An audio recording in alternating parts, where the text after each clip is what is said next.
दोस्तों क्या हो जब एक डॉक्टर ही अपनी पेशेंट से प्यार करने लगे। कुछ ऐसा ही होता है आज की इस कहानी में, जब एक डॉक्टर अपनी ही पेशेंट से प्यार करने लगता है। और इस मूवी का नाम है स्टॉक्ड बाय माय डॉक्टर। तो चलिए शुरू करते हैं आज की इस कहानी को। कहानी की शुरुआत डॉक्टर वेक को दिखाते हुए होती है, जो कि रेस्टोरेंट में किसी लड़की का इंतजार कर रहा था, जो कि उसके लिए यहाँ पर डेट के लिए आने वाली थी। काफी देर वेट करने के बाद उसे उस लड़की का कॉल आता है, जिसका नाम फोबी था।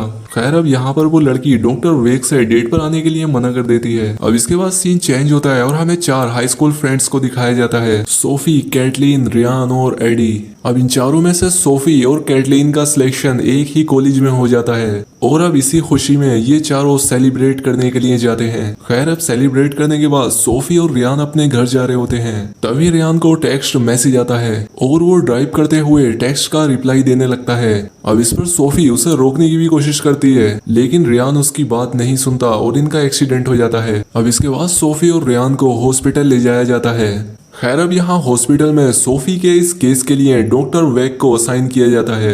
एक रफ एग्जामिनेशन के बाद सोफी के पेरेंट्स को भी उसके बारे में बता दिया जाता है और अब इसके बाद सोफी को सर्जरी के लिए ले जाते हैं। सोफी की सर्जरी काफी लंबे समय तक चलती है, लेकिन आखिर में डॉक्टर वेक सोफी की जान बचा लेता है। सर्जरी कर लेने के बाद सोफी को एक प्राइवेट रूम में शिफ्ट कर दिया जाता है। अब यहाँ पर डॉक्टर वेक चुपके से सोफी के रूम के अंदर चला जाता है और वो यहाँ पर उसे किस करने लगता है और इससे हमें समझ आ जाता है कि डॉक्टर वेक एक नेक इंसान नहीं है। खैर अब ये सब कर लेने के बाद वो सोफी के पेरेंट्स को यहाँ पर बुला लेता है। जब सोफी को होश आता है तो उसे पता लग जाता है कि उसे किसी ने किस किया है, क्योंकि सोफी पूरी तरह से बेहोश नहीं थी। सोफी अपनी माँ से कहती है कि क्या रियान मेरे कमरे में आया था, लेकिन उसकी माँ कहती है कि नहीं, शायद तुम हेलुसिनेट कर रही होगी तुम्हारी एनेस्थीसिया की वजह से। खैर अब अगले दिन डॉक्टर वेक फिर से सोफी के पास जाता है और उसकी पट्टी बदलता है। अब इतने में ही यहाँ पर एड्रियन आ जाती है, जो कि डॉक्टर वेक को सोफी के बेड पर देख लेती है और उसे ये थोड़ा अजीब लगता है। खैर अब अगले दिन सोफी हॉस्पिटल से डिस्चार्ज हो जाती है और डॉक्टर वेक सोफी को अपनी एक नर्स के साथ बाहर तक छोड़ने के लिए आता है। अब यहाँ से जाने से पहले सोफी डॉक्टर वेक को हक करती है और यहाँ पर एड्रियन भी डॉक्टर वेक को उसके गले लगते हुए देख रही थी, क्योंकि वो उसे काफी अजीब तरह से गले लगा रहा था। खैर अब जाने से पहले सोफी डॉक्टर वेक को आई लव यू बोलती है और अपने घर चली जाती है। खैर अब इसके बाद सोफी रियान से मिलने जाती है और उससे पैचअप करने की कोशिश करती है, लेकिन रियान उसे यहाँ से जाने के लिए कह देता है। अब क्योंकि सोफी अपने ब्रेकअप से काफी दुखी होती है, इसीलिए वो अपनी मॉम से हेल्प मांगती है। दूसरी तरफ हमें डॉक्टर वेक को दिखाया जाता है, जो कि इमेजिन कर रहा था कि सोफी उसके घर आई है। खैर अब अगले हफ्ते सोफी की अपॉइंटमेंट का टाइम आ जाता है और डॉक्टर वेक भी उससे मिलने के लिए काफी एक्साइटेड होता है। यहाँ पर सोफी डॉक्टर के लिए एक टेडी बियर और एक लेटर लेकर आई थी। सोफी डॉक्टर वेक से कहती है कि वो इस लेटर को अपने घर जाकर पढ़े। खैर अब डॉक्टर से अपॉइंटमेंट के बाद सोफी से एड्रियन आकर मिलती है, यानी कि डॉक्टर वेक की नर्स। वो यहाँ पर सोफी को समझाती है कि डॉक्टर वेक तुम्हारे साथ फ्लर्ट करने की कोशिश कर रहा है और तुम्हें उससे बचकर रहना चाहिए, क्योंकि वो काफी चालाक आदमी है। लेकिन सोफी उसकी बात पर ध्यान नहीं देती। वो उससे कहती है क्या तुम पागल हो, वो एक 60 साल का आदमी है। खैर अब शाम होती है और डॉक्टर वेक उस लेटर को खोलकर देखता है। उसमें डॉक्टर वेक के लिए एक कन्फेशन लिखा होता है। अब क्योंकि ये डॉक्टर शुरू से ही काफी आवारा था और इसीलिए उस लेटर को पढ़कर इसे और भी यकीन आ जाता है कि सोफी और ये एक दूसरे के लिए बने हैं और अब इसीलिए ये बूढ़ा उसे स्टॉक करने लग जाता है। खैर अब वो सोफी और कैथरीन का पीछा करते हुए एक मॉल तक पहुंच जाता है। अब फूड कोर्ट में वो उनके सामने चला जाता है और अब इसीलिए सोफी यहाँ पर उसे देख लेती है और खाने के लिए इनवाइट करती है। अब यहाँ पर डॉक्टर वेक बहाने से कैटलीन को कुछ ऑर्डर करने के लिए भेज देता है और यहाँ पर सोफी को उसके नोट के लिए थैंक यू बोलता है।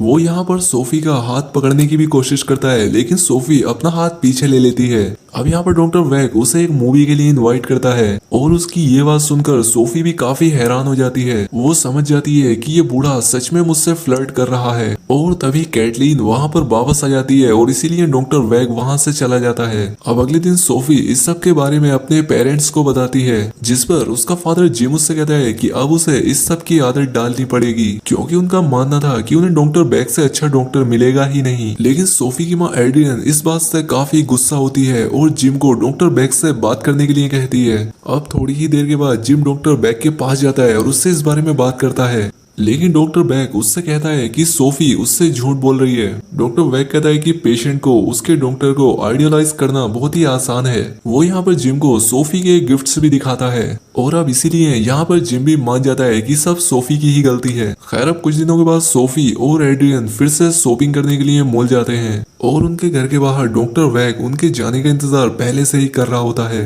अब उनके चले जाने के बाद डॉक्टर वैक उनके घर के अंदर घुस जाता है। वो चुपके से सोफी के कमरे के अंदर चला जाता है। वो यहाँ आकर उसके कपड़े सूंघता है और उसी के बेड पर सो जाता है। वो सोफी के बेड पर लेटकर सोफी के बारे में बहुत सारी बातें सोचता है। लेकिन तभी सोफी और एड्रियन वापस घर आ जाती हैं। अब दूसरी तरफ रेयान भी सोफी से मिलने के लिए जाता है। अब डॉक्टर वैक जल्दी से वहां से भागने लगता है, लेकिन इससे पहले कि वो यहाँ से निकलता सोफी अंदर आ जाती है और इसीलिए वो एक खिड़की के पीछे छिप जाता है। वो उस खिड़की के अंदर से ही रेयान और सोफी को पैचअप करते हुए देख लेता है। यहाँ पर रेयान अपनी दादी की इयर रिंग सोफी को गिफ्ट करता है और उसे किस करने लगता है। ये सब डॉक्टर वैक देख रहा होता है। अब सोफी और रेयान एड्रियन को वो इयर रिंग दिखाने के लिए जाते हैं और अब इसी का फायदा उठाते हुए डॉक्टर वैक वहां से निकल जाता है। अब अगले दिन डॉक्टर वैक रेयान के अपॉइंटमेंट का वेट करता है और जब रेयान उसके पास आता है तब डॉक्टर वैक उससे बात करने लगता है। वो यहाँ पर बात करते करते रेयान का फोन उठा लेता है और उससे सोफी को मैसेज करता है और वो यहाँ पर सोफी के बारे में काफी अजीब चीजें लिख देता है। वो ये टेक्स्ट एडी को भी भेज देता है जो कि कैटलीन के साथ होता है। कैटलीन ये सारी बातें सोफी को बता देती है और इससे सोफी रेयान से काफी गुस्सा हो जाती है।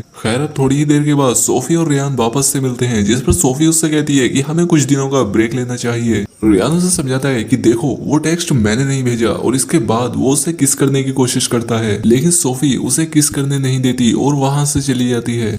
अब इसके बाद रेयान एडी को कॉल करता है और उससे पूछता है कि तुम्हें मैसेज कब आया था, जिस पर वो उसे टाइम बता देता है। लेकिन उस टाइम रेयान डॉक्टर वैक के पास था और अब इसीलिए अगले दिन वो डॉक्टर वैक के पास पहुंचता है और उससे पूछता है कि तुमने मेरे फोन से सोफी को मैसेज क्यों किया। वो डॉक्टर वैक से कहता है कि देखो अगर तुमने ऐसा किया है तो मुझे बता दो, क्योंकि मैं सोफी को प्यार करता हूँ। लेकिन डॉक्टर वैक उल्टा उसे ही सुनाने लगता है। वो कहता है कि देखो तुम सोफी से दूर रहो, क्योंकि तुम्हारी वजह से उसका एक्सीडेंट हुआ था और इसीलिए वो तुमसे नाराज है। अब डॉक्टर की ये बात सुनकर रेयान उसे मारने की कोशिश करता है, लेकिन वो मिस कर देता है और वो नीचे गिर जाता है। खैर अब रेयान वहां से चला जाता है और इसके बाद वो सोफी को मैसेज करके सब कुछ सच सच बता देता है। वो कह देता है कि ये सब डॉक्टर वैक ने किया है क्योंकि वो बूढ़ा तुम्हें पसंद करता है। खैर अब थोड़ी देर के बाद सोफी कैटरीन से मिलने के लिए जाती है और उसे रेयान के टेक्स्ट दिखाती है। अब ये दोनों यहाँ पर टेक्स्ट के बारे में बात कर ही रही होती है कि तभी वहां पर डॉक्टर वैक पहुंच जाता है। यहाँ पर कैटरीन उससे कहती है कि क्या तुम हमें फॉलो कर रहे हो, लेकिन इस पर डॉक्टर वैक मना कर देता है। यहाँ पर सोफी उससे रेयान के टेक्स्ट के बारे में भी पता करती है और अब इसीलिए डॉक्टर उससे माफी मांगने के लिए उसे एक डोल देता है। अब इस सब से सोफी काफी डर जाती है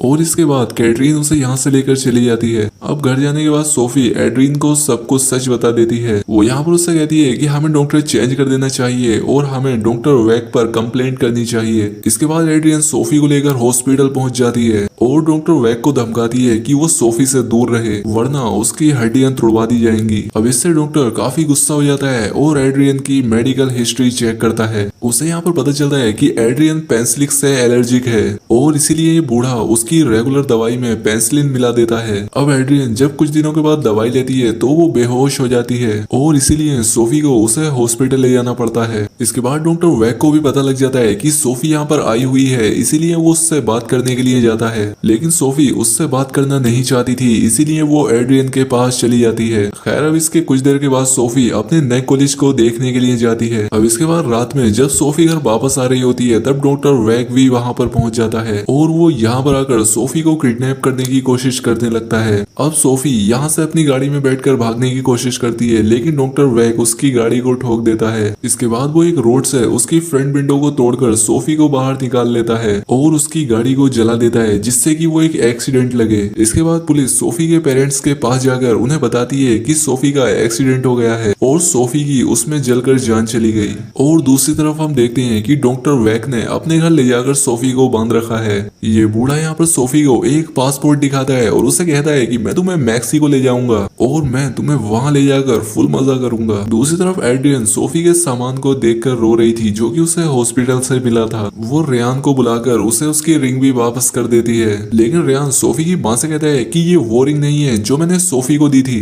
और अब इसीलिए असली रिंग को चेक करने के लिए रेयान हॉस्पिटल जाता है और इसीलिए उन्हें शक हो जाता है कि जो बॉडी उन्हें मिली है वो सोफी की है ही नहीं। वो चेक करता है कि कुछ दिन पहले डॉक्टर वैक मॉल में आया था। वो ये बात एड्रियन को भी बताता है। जब एड्रियन ये सब बारे में जिम को बताती है तब जिम उसकी बात मानने से इनकार कर देता है और अब इसीलिए उसी रात एड्रियन और रियान अपनी बात को सच साबित करने के लिए डॉक्टर वैक के घर पर पहुंच जाते हैं। अब उसके घर जाने के बाद वो जैसे ही उसके घर की बेल बजाते हैं सोफी जोर से चिल्लाने लगती है, लेकिन डॉक्टर बैक उसे बेहोश कर देता है। अब रेहान डॉक्टर बैक के घर के अंदर चला जाता है और वो चारों तरफ देखने लगता है, लेकिन उसे घर के अंदर कुछ भी नहीं मिलता और अब इसीलिए उन्हें यहाँ से जाना पड़ता है। अब अगले दिन डॉक्टर बैक मैक्सिको जाने के लिए पूरी तरह से तैयार हो जाता है। अब यहाँ पर सोफी उस बूढ़े को अपनी बातों में फंसाती है।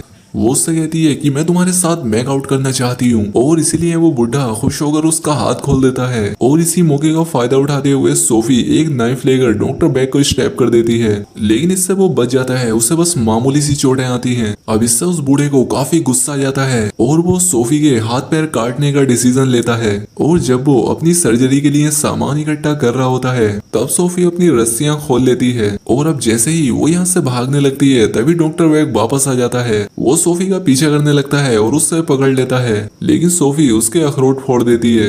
अब सोफी किसी तरह से उसकी पकड़ से आजाद होती है और फिर से एक बेड उठाकर उसके मारती है। अब इससे वो बेहोश हो जाता है और सोफी उसकी कार लेकर अपने घर चली जाती है जहाँ पर कि उसका फ्यूनरल हो रहा था। अब फ्यूनरल में आए सभी लोग उसे देखकर काफी हैरान हो जाते हैं। अब यहाँ पर उसकी माँ एड्रियन और उसके फादर जिम उसे गले लगा लेते हैं और अब रेयान भी यहाँ पर पहुंच जाता है। अब सोफी को भी पता चल चुका था कि रेयान ने कुछ नहीं किया और अब इसीलिए ये दोनों एक दूसरे को किस करते हैं। मूवी के एंड में हम देखते हैं कि डॉक्टर वैक मैक्सिको पहुंच चुका है और वो यहाँ पर एक रेस्टोरेंट में किसी का वेट कर रहा है, यानी कि सन की बूढ़े ने कोई दूसरी लड़की फंसा ली होगी। और अब इसी सीन के साथ ये मूवी यहाँ पर खत्म हो जाती है। तो